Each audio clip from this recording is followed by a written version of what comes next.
Let's talk about selfishness. Not in a finger-wagging way, more like, why does it seem that the more self-centered someone is, the less joy they actually have in life? Ever notice that? The people who are always grabbing for more stuff, more praise, more attention, don't exactly radiate peace or happiness. They may look like they're winning on the outside, but on the inside, often not so much. So what's going on there? It kind of makes sense that real happiness comes from being in a good place inside, right? If you're content with your life, at peace with who you are, you tend to feel calm and relaxed. But if you're always chasing something you don't have, whether it's admiration, money, control, it creates this constant state of restlessness. You're always hungry, and the hunger never quite goes away. Now, when someone finds joy in helping others, really being there for people, that in itself becomes rewarding. You feel useful, you feel connected. But when someone's joy comes from stirring the pot, putting others down, or hoarding stuff they don't need, that kind of pleasure is short-lived. Eventually it curdles into frustration. So yes, being inconsiderate and self-indulgent goes hand in hand with joylessness. But can I hear you asking, what if I'm happy being self-centered? Fair question. It can feel good to do whatever you want without taking much care about what anybody else thinks. Instant gratification is called that for a reason. But here's where the teachings of Emanuel Swedenborg offer some food for thought. He suggested that the deeper, lasting kind of happiness, the soul kind, comes not from getting what you want, but from being honest and kind and actively contributing to something beyond yourself. It's not about being a doormat. It's about not making your own comfort the centre of the universe. Swedenborg would say that selfishness leads to a kind of fake happiness. It looks shiny, but it doesn't go deep. And underneath, there's often loneliness, comparison with others, and the exhausting need to prove yourself. Now, another question might arise in your mind might be like, isn't everybody selfish though? True, none of us are angels 100% of the time, but there's a difference between occasionally slipping into self-interest and living your whole life around me. Me first. Being self-absorbed means living primarily for yourself, craving pleasure, praise, power, and possessions, and ignoring how your actions affect others. It's like feeding a fire that's never full.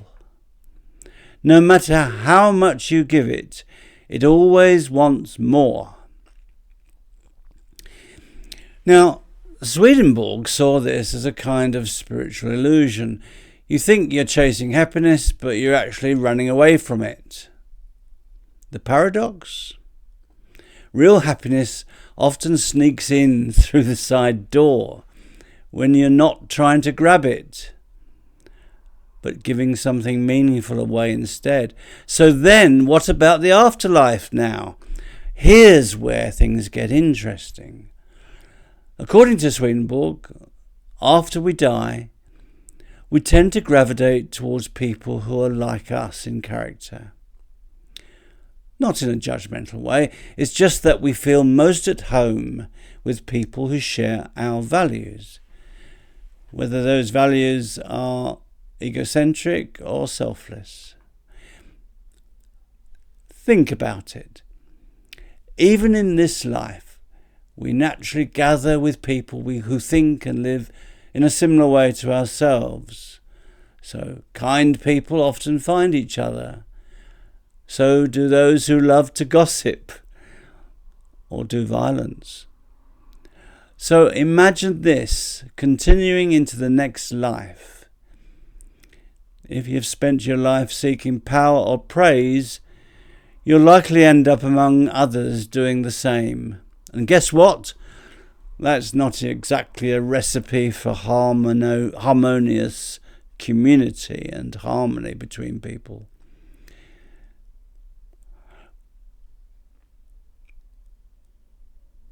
That's when no one wants to play support. Everyone wants to be the star. And that kind of social environment quickly becomes toxic, doesn't it? With rivalry, manipulation, even hostility amongst selfish people. There's no real love or respect, not even if they are sexual partners. Just constant power struggles. Everyone trying to get the upper hand. Now that's not just a metaphorical hell. That is a hellish state, isn't it? Now, some of you may have asked, can egotistic people change? Can they change even after they're dead? Now, this is the hopeful bit. Not everyone who's self-orientated is doomed to stay that way forever. Life is complicated. Some folk have only known hardship, neglect, or survival mode living. Being self-centered might have been their only defense.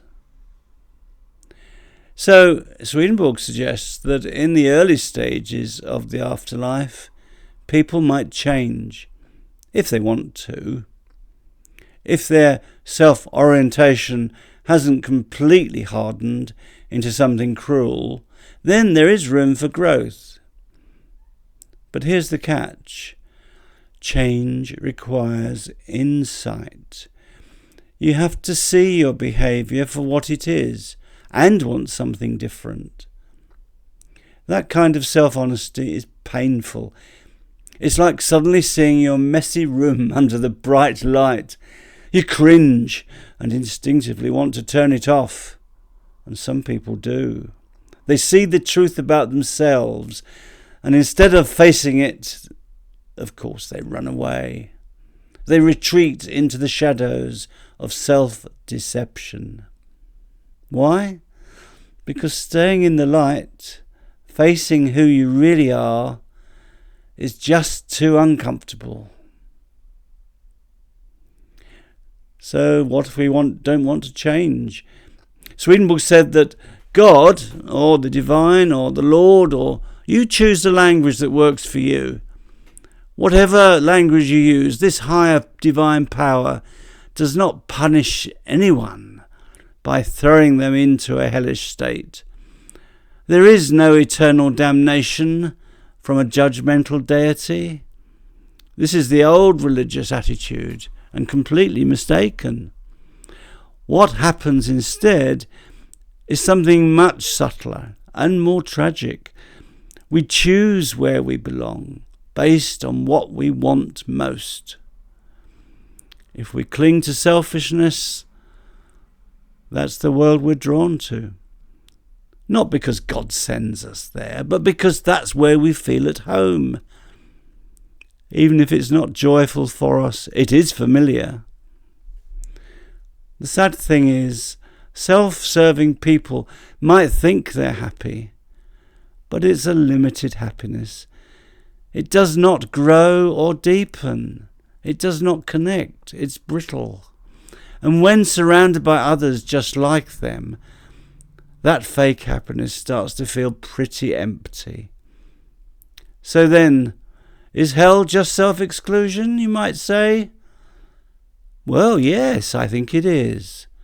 The Roman Catholic Church once described hell not as a punishment, but as definite self-exclusion.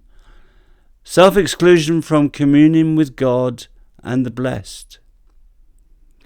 And that is pretty close to what Swedenborg describes too. In other words, it's not that God locks us out of heaven. We walk away from it because the joy, the light and the kindness there just doesn't always feel good for us.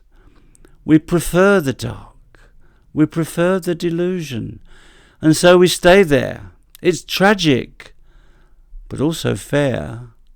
Love cannot be forced. Real joy cannot be imposed. We have to live it and choose it. It all comes down to what we value most. If our lives are built on trying to win, to dominate and indulge ourselves, then eventually we'll end up in a space, this life or the next, where that's all anyone else wants to do too. And it's exhausting. But if we start now, even in small ways, choosing to be a bit more generous, a little bit more kind, more community orientated, then we're building the kind of world we'll want to live in, both now and later. Happiness does not come from chasing happiness. It comes from showing up for others, being real, and letting love lead. Unselfishness, it might give you a quick hit of pleasure, but in the long run, it's like junk food for the soul. Tastes good for a moment, but leaves you hungry, tired, and alone. Thank you for listening.